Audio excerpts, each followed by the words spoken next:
Is this Mr. Thor? Yeah, hold on a second. Okay. John, are you there? Yes, I'm here. Okay, and Dustin, is that you? Yes. Okay, this is Steve Price. I guess we're all here. All right, and my co-host Ton is here too. Hello. Sorry. Go on there. There we go. We're having some. Hey, how you guys doing? Yeah, we had a little problem because I guess I was calling from within the United States, and the 800 number wouldn't accept it. So. Strange. Okay. You guys are in Minnesota, right? It's in the United States, right? Yep. Yeah, but I don't know. Weird. Yeah, I don't know. I was getting worried. I thought Thor was dialing with his hammer or something, and we were getting some problems there. I don't know. No. That was only a hitting my head while I was trying to call. I couldn't get through, so a lot of confusion. Yeah. Well, yeah, we're only 8 minutes late, but what can we do? Yeah, no big deal. No, that's no all big right. deal, yeah. So how you guys doing anyway? Doing great. We're very excited about the new album. A lot of response on it. The new Into the Noise album, and we're getting ready for a big tour coming up in March, and also we're gonna be going to Europe in the summer, June and July. Okay. Do you guys think you're gonna make a Minnesota stop, maybe, or?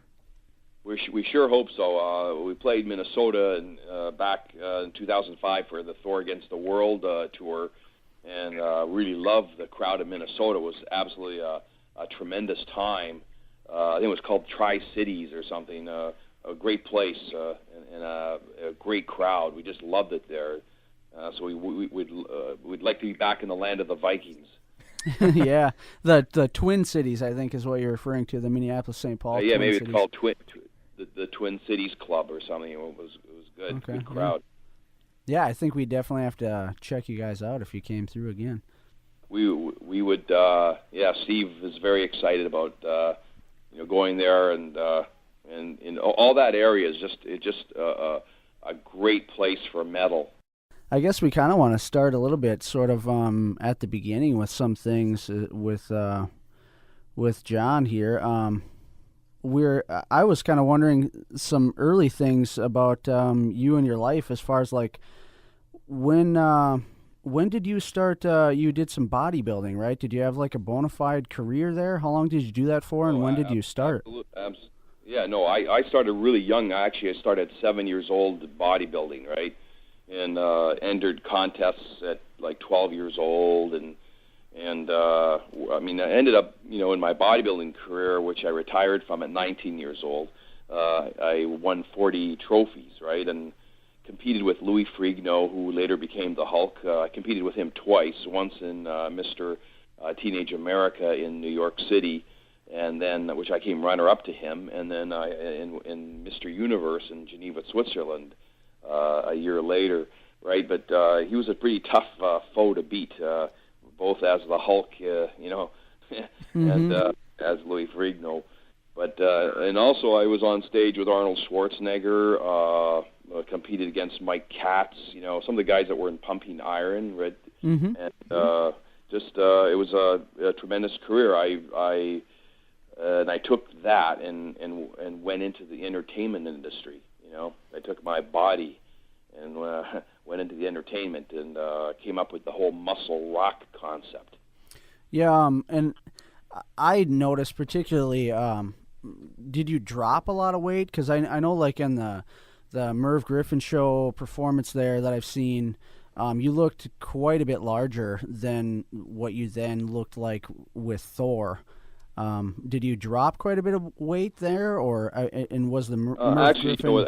as a bodybuilder, my weight goes up and down. I used to bulk up for contest, right? And like I'd get as big as I possibly could, and I'd be smooth for a contest. And then 2 months before, I'd start like honing down and just eating steaks and chicken and water and vitamin pills and that sort of thing.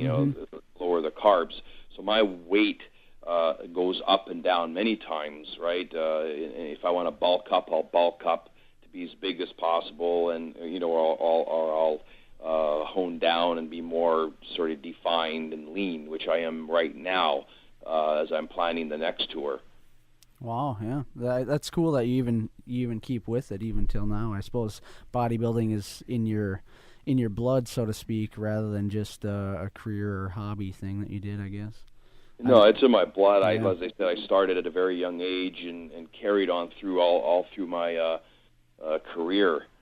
Yeah, that's pretty impressive. What spawned the sort of transition from the whole bodybuilding thing into the entertainment, and are you still doing any of the Blue musicals? Is that is that still a presence, or Just at home, just you know, with my wife, but yeah? no, no, I don't. Actually, you're talking about Red Hot and Blue. Now, Red Hot and Blue was I starred in a show in Las Vegas, right? And it was a show where it was of course for the bicentennial of the United States, right? And in 1976, and I appeared as the heroes of through legendary the USA, like I'd be Yankee Doodle in one scene, right? And I Paul Bunyan in another, and then in another scene I was Superman, right? And then one time when I was Superman, I actually flew over the audience, but the crane that they told me, the wire that could hold a 1-ton truck broke, so I fell down, almost hit the audience, and Wow. almost broke all the bones in my body. But anyhow, speaking of that was the show Red Hot and Blue, and I did numerous shows and movies and things like that throughout my career. But of course, rock is my main staple, and it will never die. I've always been a rocker from the beginning, whether I've branched out into movies or other things. But you gotta get out there, and you gotta entertain and do things, and and not be afraid to be on stage in whatever attire you wear. So then, was that kind of the part of the transition, was doing that stage theatrics kind of thing, and then you decided Yeah, to... well, it built over. I mean, I started off as body rock, right? Where I basically took the concept of the bodybuilding to another level, and I had the female bodybuilders on stage, and I have muscle men like doing posing and doing choreography to Led Zeppelin while I sang Led Zeppelin songs, and then it developed into more Thor and the Imps, where I used to pick up Frank Soda, the guitar player, and throw him into the audience with my, we actually opened for Kiss at Maple Leaf Gardens, right, doing that show. Wow. And of course things evolved until we did the Unchained album, and I met Steve Price, who I consider one of the greatest guitarists in the world, and he is also on the phone through the tiny lightning bolt speakers, through the phone, through the wires here. But I consider him one of the greatest guitarists. We established a friendship during the Thor Unchained. This is about 1983, when metal was really becoming prominent. And we were able to record Only the Strong together and have number one hits in England, Thunder in the Tundra, Let the Blood Run Red, and tour throughout Europe. And we had quite a career together. And that's why we're so excited about Into the Noise, being able to come back together and do this album. Would you guys say that Europe was probably the most responsive as far as the international touring goes, or? No, I would say. Well, what do you say, Steve? It would be more. England would be like the biggest place that at that time that we played. England and the United States, and of course Canada. But I would say it would be in that order. Now, for some unbelievable reason, because people, I don't know if they seem to be very, very happy with the new bands that are out now. But the older bands that, like the bands like us, have more of a mystique to it, not Motley Crue or Def Leppard or whatever. They seem to be, we seem to be bigger now in the United States 25 years later than ever. Right. It's very strange. Like, wherever we try to get a gig in the United States, we get a gig. There's no problem. And it's very responsive. So it's like pretty weird thing that's going on right now. Like when we played recently in Hollywood, We were also billing with a band called Arno Corps. I don't know if you ever heard of them. They're like 5 Arnold Schwarzeneggers on stage.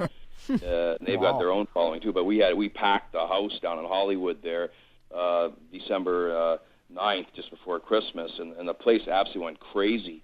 In fact, I went into the balcony. I picked up a throne I was going to throw into the audience, but decided it was best not to. Then I decided I was going to break the throne. Then I decided I better not do that. So I took the throne down into the audience, into the middle of the crowd, and all these people picked up the throne with me sitting on it, and took it, and it carried me right on back onto stage. And so I claim I was the first one ever to do throne surfing. But just the crowds have been amazing. These past shows from the Northwest Metal Fest, where we had thousands and thousands of people in the audience going nuts, and Portland, where the show had to be stopped, where the crowds attacked the stage, and the shows we did in Vancouver and Calgary were just amazing, and that's why we're so excited, to go back out there again in March and see what happens, and definitely want to play Minnesota. Maybe we'll come to your university. Yeah, maybe we can figure out the principal there. Yeah. Are you guys still doing a lot of those same feats of strength and stuff on stage that you did in the early days with like the hot water bottles and? Well, the feats of strength I like to do is with the feats of musical strength, like what Steve Price, how he hits those power chords, and he's so fast with his fingers. I mean, I've never seen such a feat. Like I saw a video of him recently shredding, and I said, well, you must have turned the film forward, faster, to sped up the film there to look that fast. But he assured me he didn't. So no, I know how fast he can play, right? Like, you won't believe the speed on this guy. Wow. Yeah, it all comes down to entertainment, right? We just want to entertain the fans, right? When we go on stage, we want to give our all to entertain the fans, and over the years I have given my all. Much like Evel Knievel, I've broken ribs. I've gone unconscious on stage.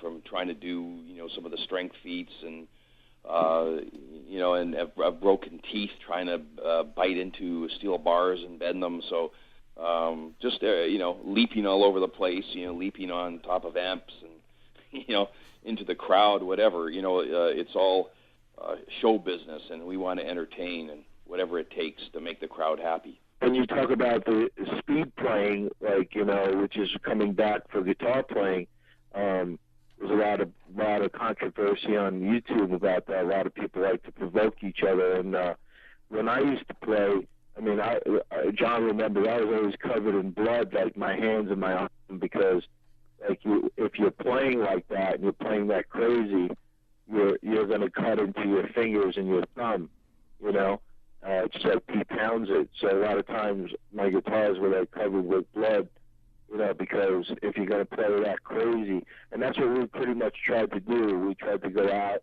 If you watch the older stuff on YouTube, in the Marquee Club where Hendrix played and The Who and all the legendary bands started, which we sold out 3 tours, 6 shows there. The crowd is absolutely going insane, and the energy of the band is insane. The bass player, Keith Jazzy, used to play with his fingers were cut to shreds. Mike Favado, the drummer, his hands were, we would just play as hard as we could for the type of metal that we did. We weren't like speed metal. That's what they used to call, Slayer, basically. Now it's called something else. But we would play when people would leave. They would be like, oh my God, I thought it was about strength beats and I thought it was silly or whatever.